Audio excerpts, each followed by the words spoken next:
The emergency transmission crackled through the void of space, carried by ancient technology that predated most civilizations in the galaxy. On the frontier world of Seven, the people were dying. Their peaceful cities burned under orbital bombardment. Their farming domes collapsed one by one. Their children cried in underground shelters that would soon become tombs. The message was simple. Three words repeated over and over in the universal galactic language: "Help us, please." In the grand chamber of the Galactic Council, 300 representatives from across known space listened to the distress call. The chamber fell silent. Everyone knew what was happening. The Empire had come to Seven and they did not negotiate. They conquered. They enslaved. They destroyed. Ambassador Yejun sat among the other counselors, his human features standing out in the sea of alien faces. He was young for a diplomat, barely 40 years old, but Earth had only joined the galactic community 15 years ago.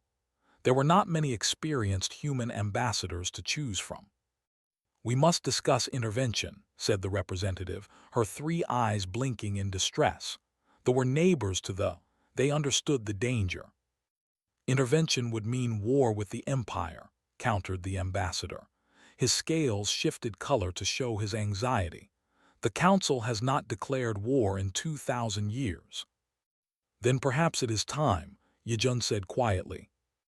Every head turned toward him. The human ambassador stood up slowly. He was tall by galactic standards, his body heavy with muscle that came from growing up under Earth's punishing gravity.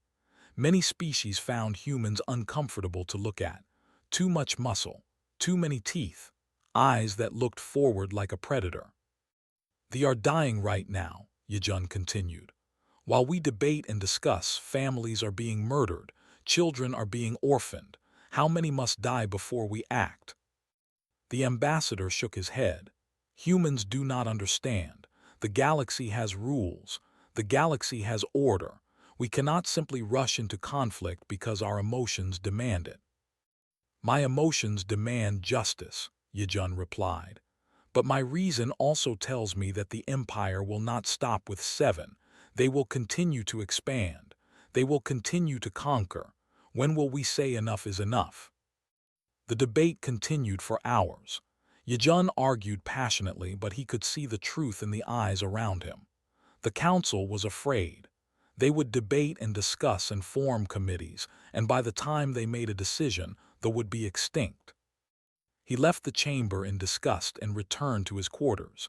His hands shook as he poured himself water. 15 years ago, humanity had been alone in the universe. Now they were part of something larger, but that something larger seemed paralyzed by its own bureaucracy. His communicator buzzed. The display showed an encrypted military channel. Yejun activated it immediately. "Ambassador, this is Commander Ho of the Terran Defense Fleet." The face on the screen was weathered and serious. Ho had the look of a soldier who had seen combat. "I need to speak with you about the Seven situation." "The Council has decided to form a study committee," Yejun said bitterly. "I see." Ho was quiet for a moment. "We intercepted the same distress call. Our long-range sensors show the fleet bombarding civilian targets. Admiral wants to respond." Yejun felt his heart beat faster. "The Council will not approve military action." "I know. That is why I am calling you. If Earth acts alone, there will be political consequences. We need you to manage the diplomatic situation." "You are asking me to support an unauthorized military intervention." "I am asking you to help us save innocent lives." Yejun looked at his reflection in the dark window of his quarters. He thought about the children hiding in their shelters. He thought about Earth's own history, about all the times humanity had wished for someone to intervene, to help, to care. "Tell Admiral she has my support," he said finally. "I will handle the politics." 4 hours later, Admiral stood on the bridge of her flagship, the Soul's Pride. She was 53 years old, with gray streaking her black hair. She had commanded ships for 30 years, starting in Earth's old national navies before humanity unified and reached for the stars. "Status report," she ordered. "All ships are ready for deployment," reported her tactical officer. 12 warships, including 2 heavy cruisers, 4 destroyers, and 6 frigates. We can be in 30 minutes. Crew readiness. 100% volunteered, Admiral. When word spread about the mission, we had more volunteers than positions. Allowed herself a small smile. That was humanity for her, always rushing toward danger to help others. It was a trait that had gotten humans killed throughout their history. It was also a trait that had made them worth saving. "Open a channel to all ships," she commanded. The communication officer nodded. "Channel open, Admiral." "This is Admiral to all vessels of Battle Group 7. We have received a distress call from 7. The people are under attack by the Empire. The Galactic Council has chosen not to intervene. We have chosen differently."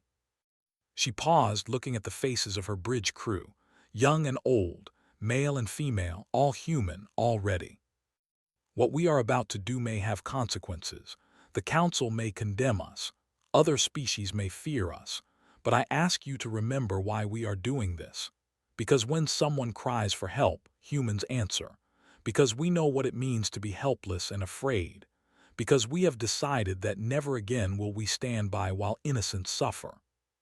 She looked out at the stars beyond her viewport. Somewhere out there, they were dying. "All ships prepare for faster-than-light jump. Set course for 7. Let us show the galaxy what humanity stands for." In the forward section of the heavy cruiser Indomitable Spirit, Captain reviewed the tactical data on the Empire. They were an old species, militant and aggressive. They had conquered 17 star systems in the last century alone. Their military was large and experienced. Her ship was ready. Her crew was ready. Had served in the Terran Defense Fleet for 15 years, but this would be her first real combat operation. Training exercises and pirate suppression did not count. This was war. "Captain, we are receiving deployment orders from the Admiral," her communication officer reported. "Acknowledged. All hands to battle stations. Prepare for FTL jump." Around Earth's solar system, other ships received the same orders. The destroyer Righteous Fury, the frigate Determined Hope, the heavy cruiser Iron Will. One by one, they activated their faster-than-light drives and vanished from normal space. The journey to 7 would take 3 days at maximum speed. 3 days while they died. 3 days while the galaxy watched to see what the humans would do. In the lower decks of the Soul's Pride, young Lieutenant checked his equipment for the 10th time. He was a Marine, trained for boarding actions and ground combat. If the mission required boots on the ground, he would be among the first to deploy. "Nervous?" asked his squad mate. "Terrified," admitted. "But that is okay. Courage is not about not being afraid. It is about being afraid and doing it anyway." His squad mate laughed. "You sound like a recruiting poster." "Maybe I should have been in marketing instead of the Marines." They laughed together, but both men knew the truth. They were heading toward battle against a superior force. They might not come home, but they needed help, and humans had answered the call. That was enough.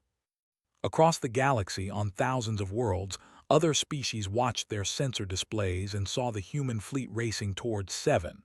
Some were confused, some were curious, some were concerned. But on 7, in the deep shelters where they huddled in fear, a mother heard the news through a crackling radio. Help was coming. Someone had answered their call. She held her children close and whispered, "The humans are coming." For the first time in weeks, she allowed herself to hope. The human fleet traveled through the dark between stars, their ships moving faster than light itself.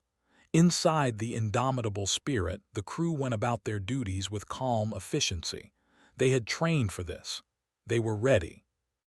Lieutenant walked through the ship's corridors, heading toward the observation deck. His shift had ended 2 hours ago, but sleep would not come.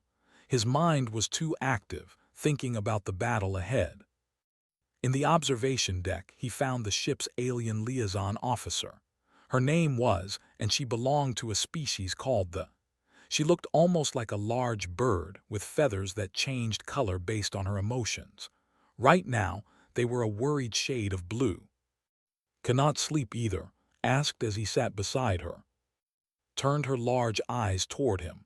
"I am concerned about this mission. They outnumber you significantly." "We know, but they need help." "That is very human of you," said softly. "Most species would calculate the odds and decline. You calculate the odds and go anyway." Smiled. "Is that a compliment or a criticism?" "Both, I think." Feathers shifted to a thoughtful green. "I have studied human history since being assigned to this ship. Your species fascinates me and frightens me."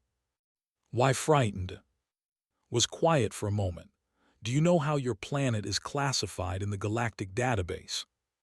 "As a Class 12, I think." "Correct. Class 12 is the highest rating. It means your planet should not support intelligent life. The gravity is too high. The weather is too violent. The diseases are too deadly. The predators are too dangerous. And yet humans not only survived but thrived." Had heard this before, but he never quite understood what made Earth special. Is Earth really that dangerous compared to other worlds? Made a sound that might have been a laugh. "Lieutenant, the gravity is 6/10 of Earth normal. Our weather is stable and predictable. Our deadliest predator would be considered a minor nuisance on Earth. Most species in the galaxy evolved on worlds similar to mine." She looked out at the stars. "Earth is different. Your planet tried to kill you at every turn. Your ancestors faced predators that hunted in packs, diseases that could wipe out entire populations. Whether that could freeze or burn, earthquakes, tsunamis, volcanic eruptions. And through it all, humans adapted and survived." "I never thought about it that way," admitted. "That is because to you, it is normal. But to the rest of the galaxy, humans are terrifying. You can withstand injuries that would kill most species. You can go without food or water for days. You can adapt to environments that would make others sick. You can track and hunt with efficiency that seems almost supernatural." Feathers shifted to dark blue again. "And your capacity for violence is unmatched. Most species had predators to fear. Humans were the predators. You hunted creatures larger and stronger than yourselves. You developed weapons and tactics over hundreds of thousands of years. War is not an aberration for humans. It is part of your evolution." Felt uncomfortable. "We are not monsters." "No," agreed. "That is what makes you even more remarkable. Despite all that violence in your history, you also developed compassion, empathy, a desire to protect the weak. You are predators who chose to be guardians. That is why the galaxy does not know what to make of you." Before could respond, the ship's intercom crackled to life. "All hands, we are approaching neutral space boundary. Unknown contacts on long-range sensors." Jumped to his feet. "I need to get to my station." He ran through the corridors, his heart pounding. Within minutes, he reached the Marine-ready room where his squad was already assembling. Their sergeant, a woman named Bora, was checking her weapons. "What is happening?" asked. "3 ships on intercept course," Bora replied. "Configuration matches patrol vessels." On the bridge, Captain watched her tactical display. The 3 ships were moving to block their path. She opened a channel to Admiral. "Admiral, we have company." "I see them. All ships maintain course. Do not fire unless fired upon. Let us see if we can talk our way through this." The patrol leader hailed the human fleet. His face appeared on the main screen. He was reptilian in appearance, with scales that gleamed like metal and eyes that showed no mercy. "Unidentified vessels, you are approaching controlled space. State your intentions." Admiral stepped forward. "This is Admiral of the Terran Defense Fleet. We are responding to a distress call from 7. We do not seek conflict with the Empire." The commander studied her with cold eyes. 7 is now territory. You will turn back. The people are being slaughtered. We will not turn back. The commander's expression shifted to something that might have been amusement. You are humans, yes. The soft apes from the weak world. I have heard of you. You think 12 ships can challenge the might of the Empire. We do not wish to challenge anyone. We only wish to help innocent people. There are no innocent people in space. There are only subjects and enemies. You will turn back or you will be destroyed. Admiral's expression hardened. We will not turn back. Then you will die. This is your only warning. The communication ended. For a moment, nothing happened. Then the ships opened fire. Missiles streaked across the void toward the human fleet. Klaxons blared on every ship. Crews rushed to battle stations. Activate point defense systems, Captain ordered. All weapons free. Engage targets. What happened next would be recorded in galactic history. They expected their missiles to overwhelm the human ships. They expected panic and confusion. They expected an easy victory. Instead, every single missile was destroyed before it reached its target.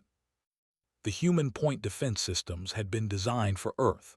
On Earth, insects could fly at incredible speeds.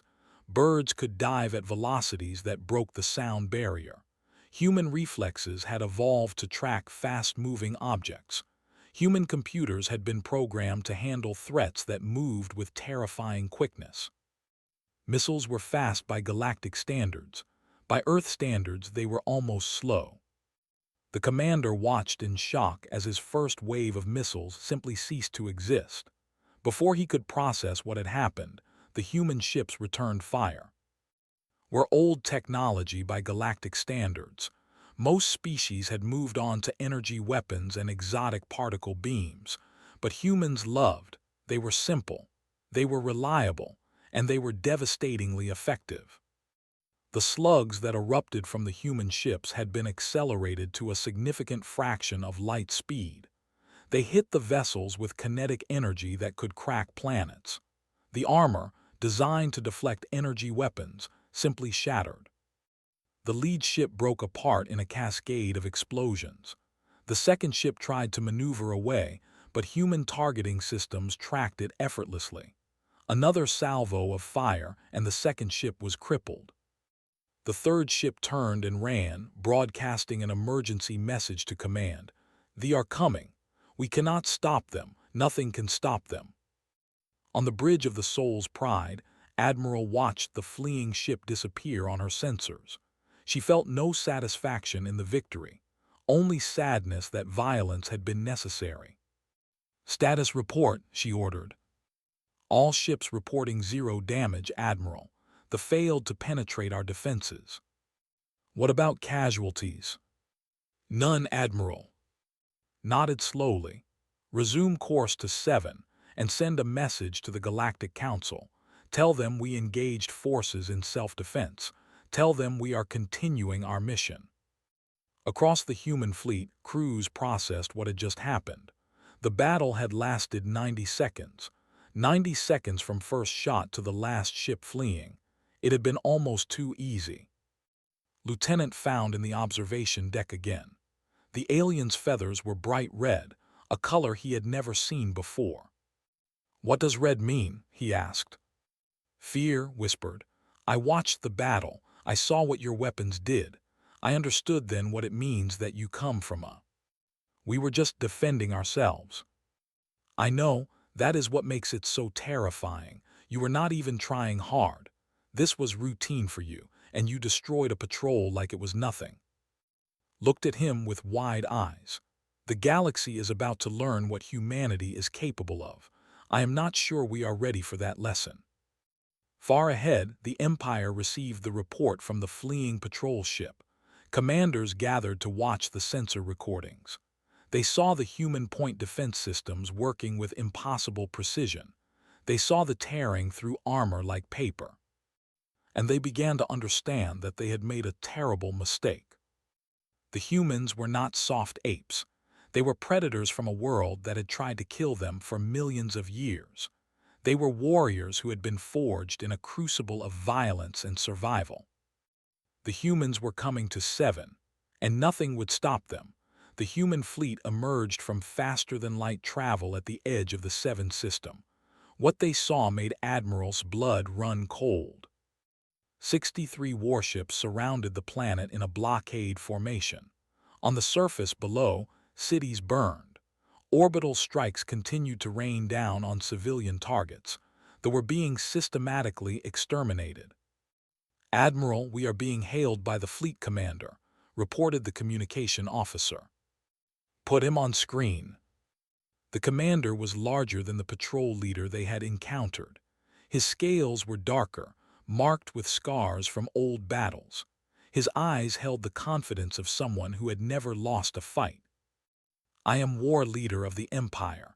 You are the humans who destroyed my patrol. I have been waiting for you." Admiral kept her voice calm. "I am Admiral of Earth. We have come to stop the massacre of innocent people. Withdraw your forces and there will be no further conflict." His mouth opened in what might have been a smile. It showed many teeth. "You have 12 ships. I have 63.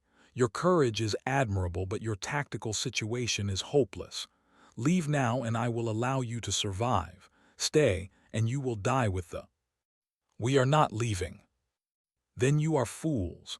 I have studied humans since you destroyed my patrol. Yes, your technology is effective. Yes, your ships are well designed, but numbers matter. You cannot defeat a force more than 5 times your size." Admiral looked at the burning planet on her display. She thought about the families hiding in shelters. She thought about the children who had already died. She thought about Earth's own history, about all the times humans had faced impossible odds and fought anyway. "War leader, let me tell you something about humans. We come from a planet that tried to kill us every day. We evolved alongside predators that hunted us. We survived ice ages and plagues and disasters that should have made us extinct. We learned long ago that sometimes you face impossible odds and fight anyway, because some things are worth dying for." She leaned forward. "They are worth dying for, and I promise you this. If we die today, we will take enough of your ships with us that the Empire will remember Earth forever." Studied her face. For the first time, something like doubt flickered in his eyes. Then it was gone. "So be it. All ships engage the human fleet. Show them what happens to those who challenge the—" The Armada began to move. 63 warships accelerating toward 12 human vessels. It should have been a massacre. Every tactical computer in the galaxy would have predicted a quick victory. But tactical computers did not account for human determination. "All ships attack formation Delta," Admiral commanded. "Execute on my mark. 3, 2, 1, mark." The human fleet did something that shocked every captain.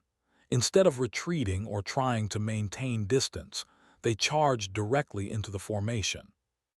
On the indomitable Spirit, Captain watched her tactical display as the distance closed. "Weapons, target their command ship. I want every locked on that vessel." "Locked and ready, Captain." "Fire." The heavy cruiser shuddered as its main guns fired. 30 slugs, each moving at a significant fraction of light speed, crossed the void in seconds. The command ship's shields flared and failed. The slugs punched through armor and kept going, tearing through the ship from bow to stern. War leader had time to realize his mistake before his ship exploded around him. The humans had not come to fight a defensive battle. They had come to attack. "Launch fighters," ordered. "All squadrons engage enemy point defenses." Specialist Sora sat in the cockpit of her fighter, strapped into a seat that most alien species would find torturous. The G-forces she was about to experience would kill or make a pass out. But Sora had trained in Earth's gravity her entire life. Her body could handle stress that seemed impossible to others. "Red Squadron, follow my lead," she transmitted. "Let us show them how humans fly."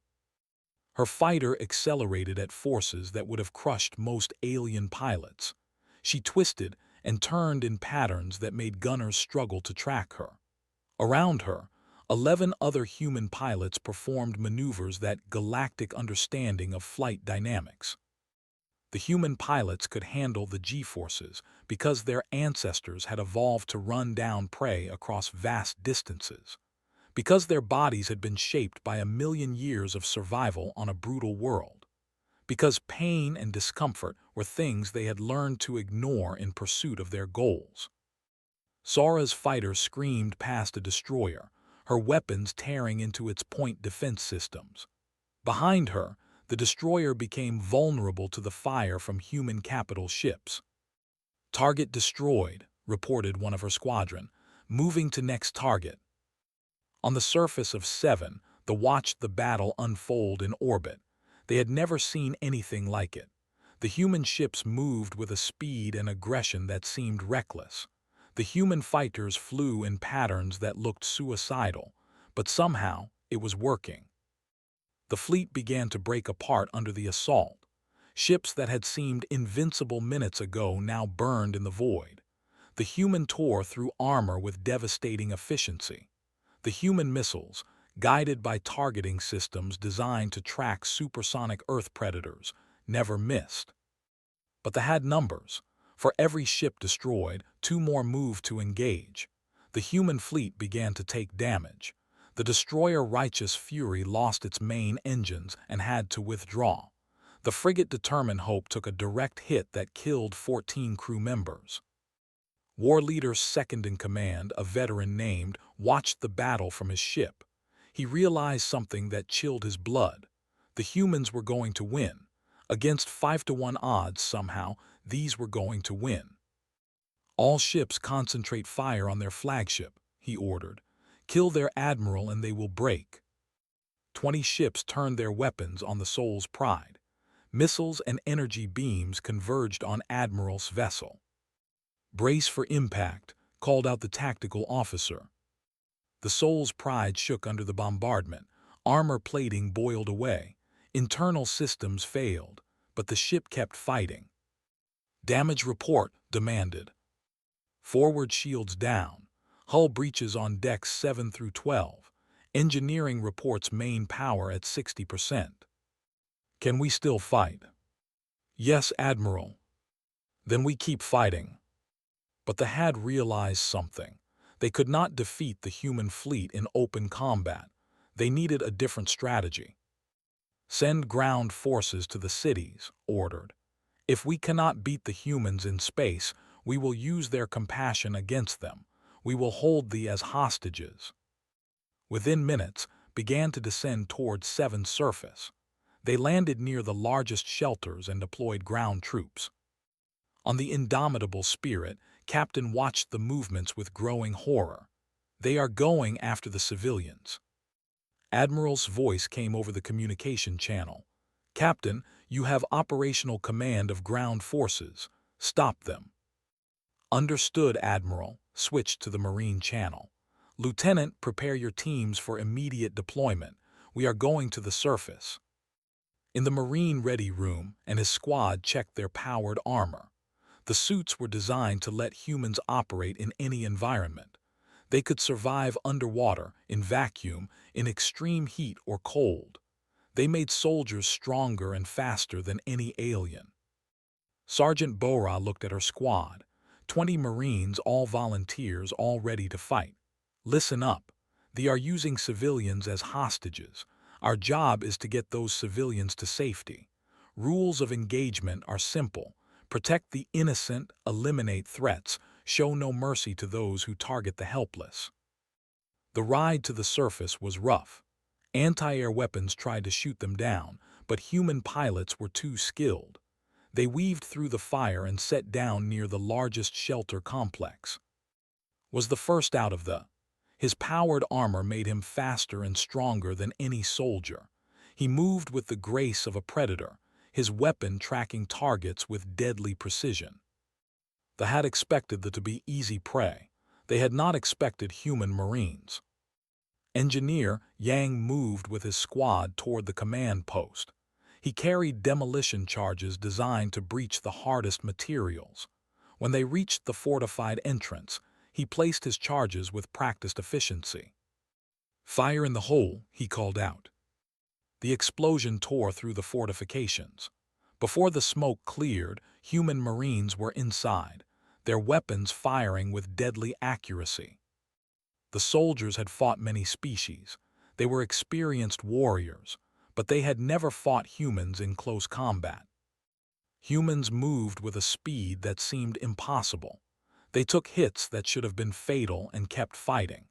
They worked together with coordination that spoke to millions of years of pack hunting, and they fought with a controlled rage that terrified their enemies. Within 30 minutes, the ground forces were in retreat. Within an hour, the shelters were secure, and civilians were being evacuated to safety. In orbit, the space battle reached its conclusion. The fleet was broken. Of the 63 ships that had started the battle, only 23 remained functional. The rest were destroyed or crippled. The surviving ships began to retreat. They had learned a terrible lesson. The humans were not soft. They were not weak. They were predators from and they had come to protect those who could not protect themselves. Admiral watched the flee. Her ship was damaged. Her fleet had taken casualties, but they had won. On the surface, families emerged from their shelters. They saw human marines standing guard, protecting them from harm. They saw human medical teams treating their wounded.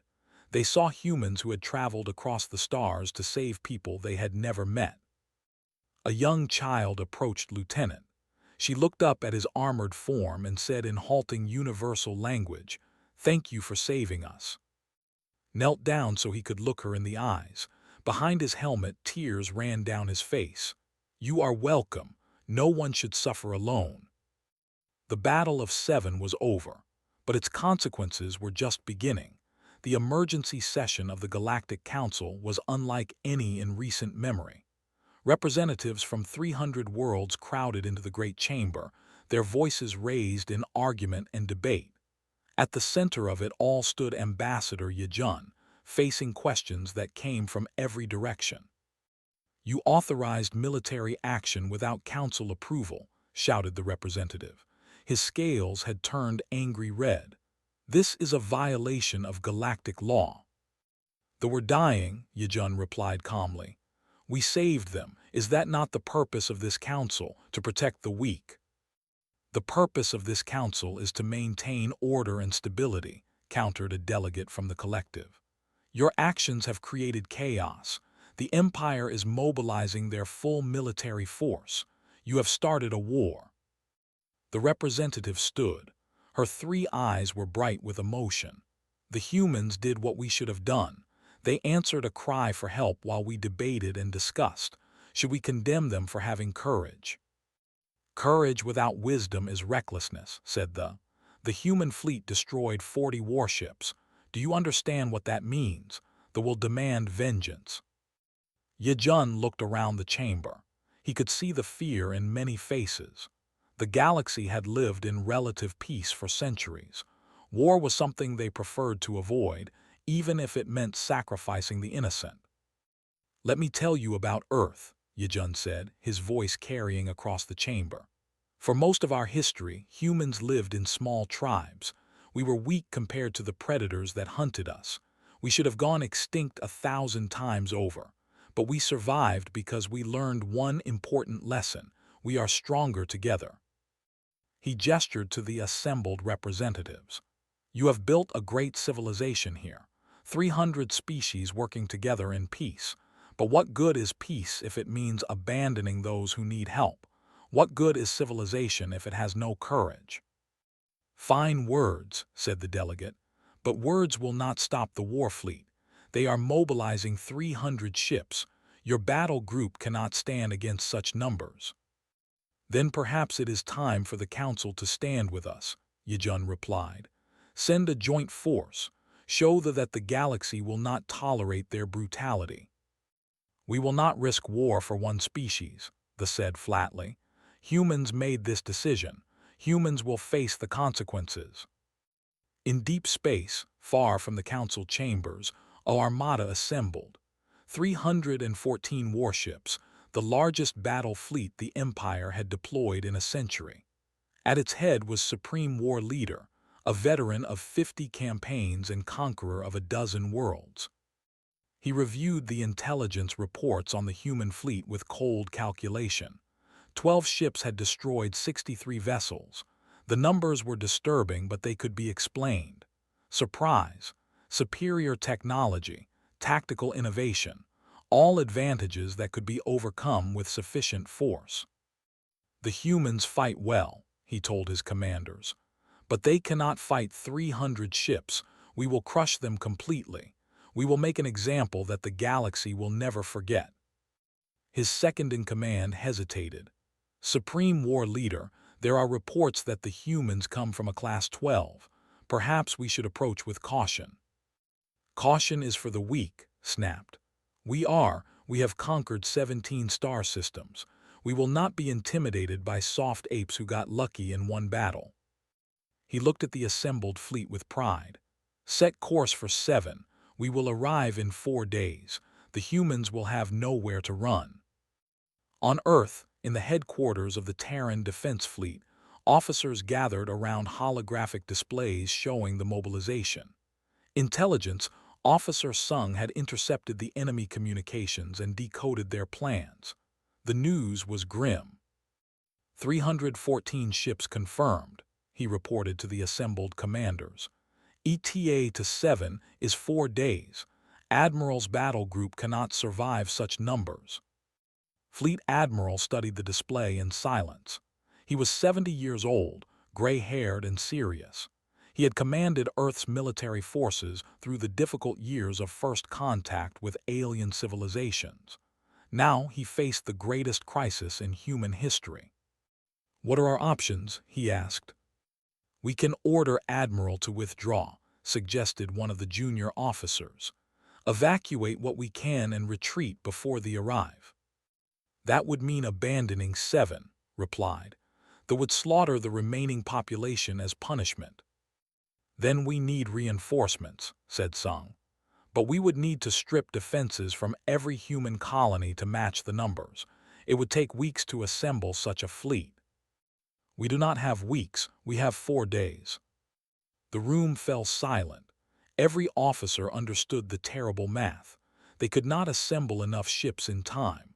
Admiral and her brave crews were about to face an enemy they could not defeat. Closed his eyes for a moment.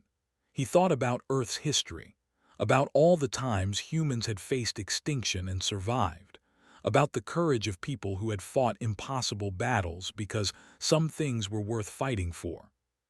"Send a message to every Terran vessel capable of void combat," he said quietly. "Emergency mobilization. All ships are to proceed immediately to 7 at maximum speed." "Admiral, that will leave Earth's solar system nearly defenseless." "I know, but we do not abandon our people. We do not leave soldiers to die alone." Looked at his officers with hard eyes. "Send the message, every ship, no exceptions." The message went out across human space. From Earth to Mars to Luna to the outer colonies. From military bases and civilian shipyards and private security fleets. Every human ship capable of mounting weapons and traveling faster than light received the same orders. Proceed to 7. Within hours, the response began. Warships that had been patrolling distant systems turned and accelerated towards 7. Destroyers fresh from construction yards departed without finishing their shakedown cruises. Heavy cruisers that had been scheduled for maintenance delayed their repairs and joined the fleet. Even civilian ships volunteered. Cargo haulers retrofitted with weapons. Passenger liners converted to hospital ships. Mining vessels carrying supplies and support equipment. The entire human presence in space mobilized for war. On the medical ship Healing Hand, Dr. I prepared her hospital for casualties. She was a trauma surgeon who had served in disaster zones across Earth before joining the defense fleet. She had seen terrible injuries. She had watched people die despite her best efforts, but she had never prepared for war on this scale. "How many casualties should we expect?" asked one of her nurses. I did not answer immediately. She looked at the medical supplies, the surgical bays, the equipment that might save lives or might not be enough. As many as we can save, she finally said, and we will save everyone we can. On 7, Admiral received the message from Earth. Help was coming. Every human ship in space was racing toward her position. The news should have filled her with relief. Instead, she felt a deep sadness. They are stripping Earth's defenses, she said to Captain. If we fail, if they destroy us, Earth will be vulnerable. They are not leaving you to die alone, replied. That is what humanity means. We stand together or not at all. The human fleet at 7 worked frantically to prepare for the coming battle. Engineers repaired damaged ships. Supply officers distributed ammunition. Marines trained for boarding actions. Medical teams set up field hospitals. They watched these preparations with wonder and growing hope. The humans had saved them once. Now more humans were coming. An entire species had mobilized to protect people they barely knew. Why do they do this? Asked the elder. Why do they risk so much for us? Lieutenant, who was helping to fortify the civilian shelters, overheard the question. He paused in his work and looked at the old. Because we can, he said simply. Because we have the power to help, and that gives us the responsibility to act. Because on Earth we have a saying, never again. Never again will we watch innocent people suffer and do nothing. The elder touched his arm gently. Your people are very brave. Or very foolish, replied with a sad smile. Maybe both. Across the galaxy, other species watched the human mobilization with mixed feelings. Some saw courage and nobility. Others saw recklessness and pride. The observer sent reports back to her government describing the organized chaos of human preparation. They are moving every ship they have, she wrote. They have calculated the odds and know they may lose, but they go anyway. I do not understand this species. They defy rational self-interest. They embrace sacrifice for strangers. They are terrifying and inspiring in equal measure. 207 human ships assembled from across human space. It was not enough to match the 314, but it was everything humanity could muster in 4 days. Fleet Admiral stood on the bridge of the battleship Unconquerable while as the fleet prepared to depart Earth. He looked at the blue planet below, the cradle of humanity, that had forged his species into what they were. All ships report ready, Admiral, his tactical officer announced. Activated the fleet-wide channel. This is Fleet Admiral to all vessels. We go now to join our brothers and sisters at 7. The Empire brings overwhelming force against us. They expect us to break. They expect us to run. They do not understand humanity. He paused, choosing his words carefully. We are the descendants of survivors.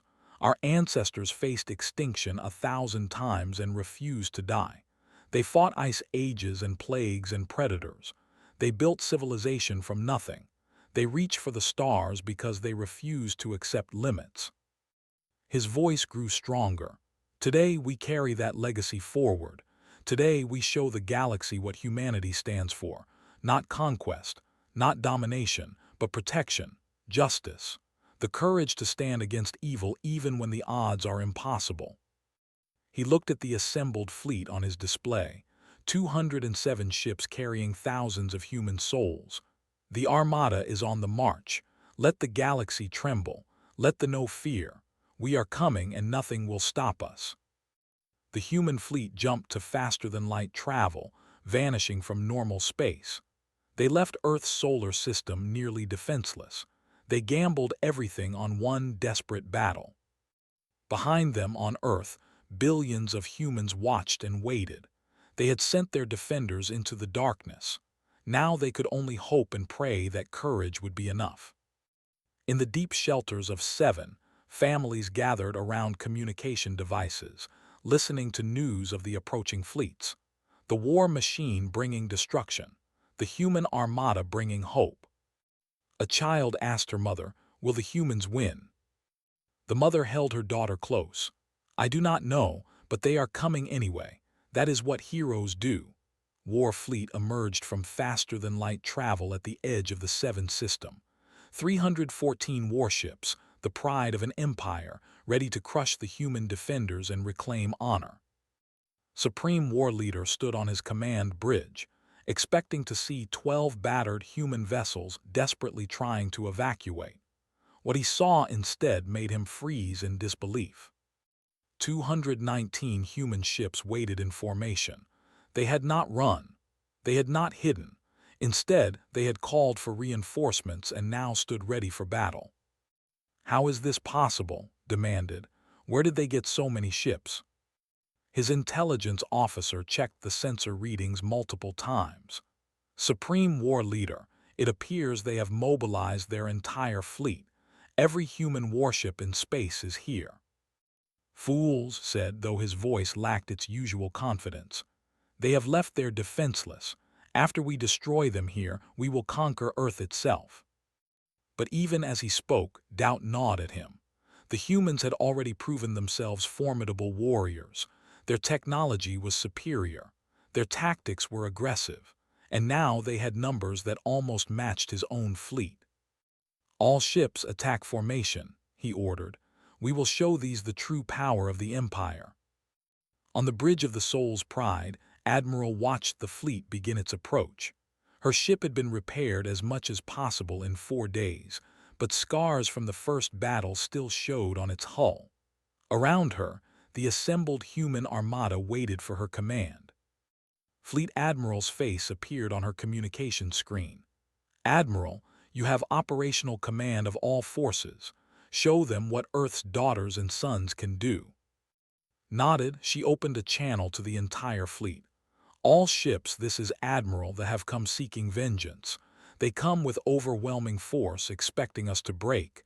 They do not understand that humans do not break. We bend. We adapt. We overcome."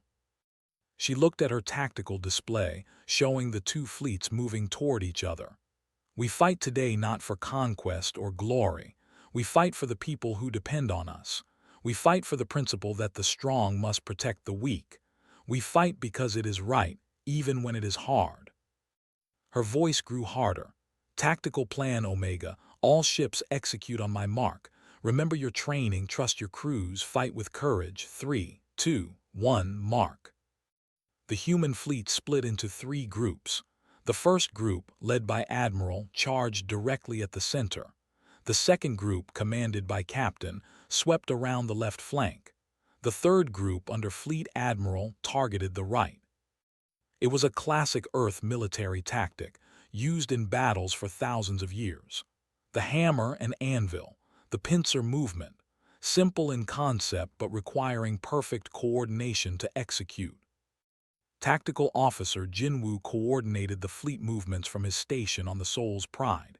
His fingers flew across holographic controls, adjusting ship positions, timing attacks, ensuring that every element of the battle plan worked together. He had studied Earth's military history obsessively. Sun, Napoleon, modern strategists, all their lessons applied here. "Maintain formation," he called out. "Wait for the flanking groups to position before engaging."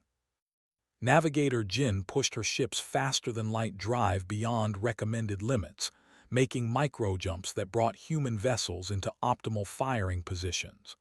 The maneuvers were risky, pushing the boundaries of what the drives could handle. But Jin had studied Earth's racing pilots, learning how to push machines to their absolute limits. Saw the human fleet dividing and assumed it was a mistake. Ordered his ships to concentrate fire on Admiral's center group, planning to destroy it before the other human forces could intervene. But the humans had timed everything perfectly. Just as they committed to their attack on the center, the flanking groups struck from both sides. Specialist Sora led her fighter squadron in a dive that would have killed most alien pilots. The G-forces crushed her body against her seat, but her augmented human physiology held. She targeted the engines of a battleship, her weapons tearing through critical systems. "Red Squadron, follow my attack pattern," she transmitted. "Hit their engines, then break and regroup." Behind her, human fighters swarmed like Earth's ancient fighter pilots, using tactics refined over a century of atmospheric combat. They moved in 3 dimensions, using the vastness of space to their advantage, striking and withdrawing before gunners could track them. The fleet began to break apart under the coordinated assault. Ships tried to maneuver to face the flanking groups but exposed themselves to fire from the center.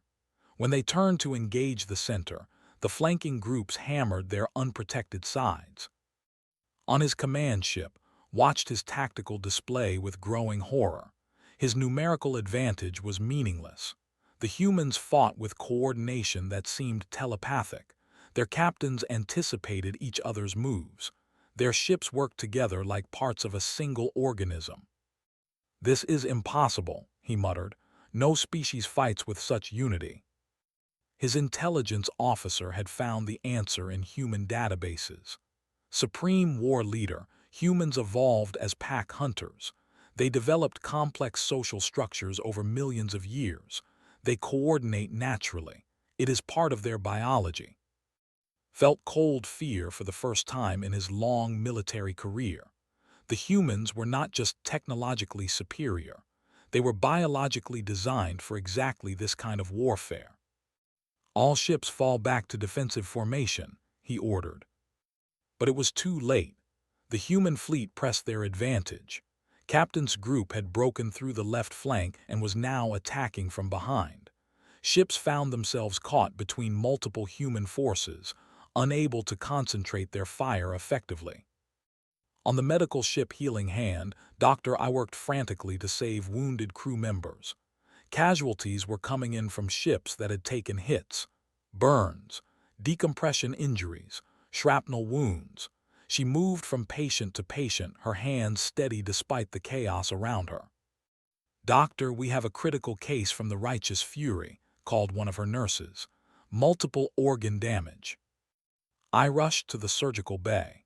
The wounded sailor was young, barely 20 years old. His injuries were severe, but I had not spent 15 years in trauma surgery to give up easily. "Prep him for surgery. I am not losing anyone today if I can help it." Hours into the battle, the outcome became clear.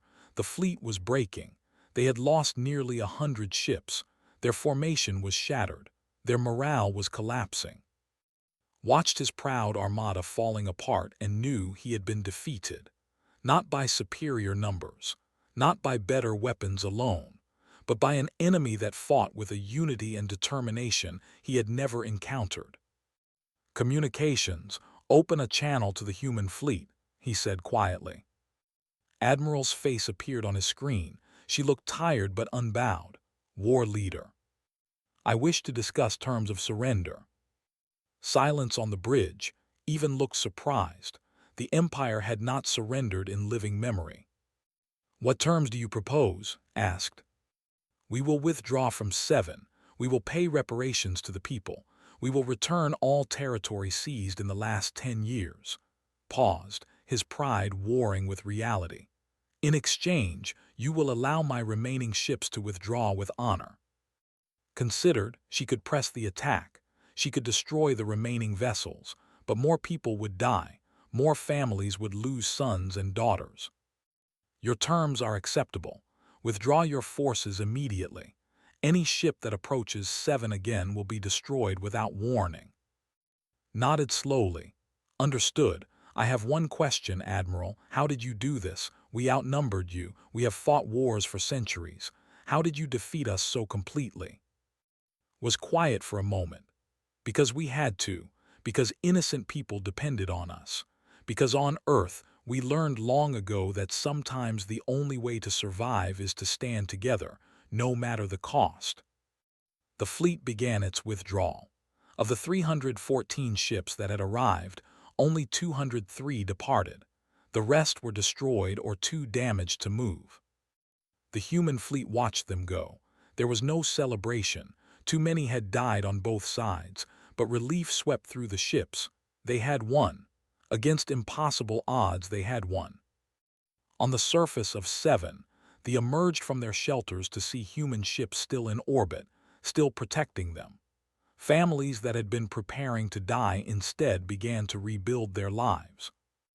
A young girl, the same one who had thanked Lieutenant after the first battle, looked up at the stars where the human ships orbited. She whispered a promise to herself. When she grew up, she would find a way to repay humanity's courage. The Battle of Seven ended, but its consequences rippled across the galaxy. News of the human victory spread through every civilization. The species from the had defeated the mighty empire. In the Galactic Council chambers, Ambassador Yijun addressed the assembled representatives. Many had condemned humanity before the battle. Now they sat in silence. "We did not seek this war," Yijun said. "We did not want to prove anything. We simply answered a cry for help. That is what humanity believes civilization should mean. Not rules and regulations, not debates and committees, but action when action is needed." The representative stood. "On behalf of the people, I propose that Earth be granted full council membership with voting rights. Furthermore, I propose that humanity be invited to serve as peacekeepers for council operations." One by one, other representatives stood in agreement. Even the who had opposed humanity so strongly finally nodded his scaled head. "The council recognizes Earth as a full member," announced the council speaker. "Let it be recorded that humanity has earned its place among the great civilizations of the galaxy." On Earth, billions of humans watched the news broadcasts. Their gamble had paid off. Their fleet had won. Their values had been validated. In military academies across human space, tacticians began studying the Battle of Seven. It would be taught for generations as an example of how to fight against superior numbers, how to coordinate large fleet actions, how to maintain morale against overwhelming odds. On the Soul's Pride, Admiral stood alone in her quarters, looking at casualty reports. 372 humans had died in the battle. 372 families would receive the news that their loved ones were not coming home. She thought about each life lost, each sacrifice made. She wondered if the price had been worth it. Then she thought about the children who were alive because of those sacrifices. She thought about the message humanity had sent to every tyrant in the galaxy. Yes, she decided, it had been worth it. Fleet Admiral appeared on her communication screen. "Admiral, well done. You and your crews have made history." "We did what was necessary, sir." "That is what makes you great. Now comes the hard part. We need to help rebuild what was destroyed. We need to establish lasting peace with the. We need to prove that humanity can be more than just warriors." Nodded, "I understand. When do we begin?" "Immediately. The galaxy is watching. Let us show them that humans can build as well as they can fight." Months passed. Human engineers helped rebuild cities.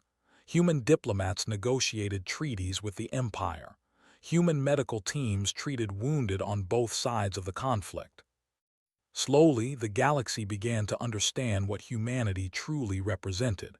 Not conquest, not domination, but the principle that civilization meant protecting those who could not protect themselves.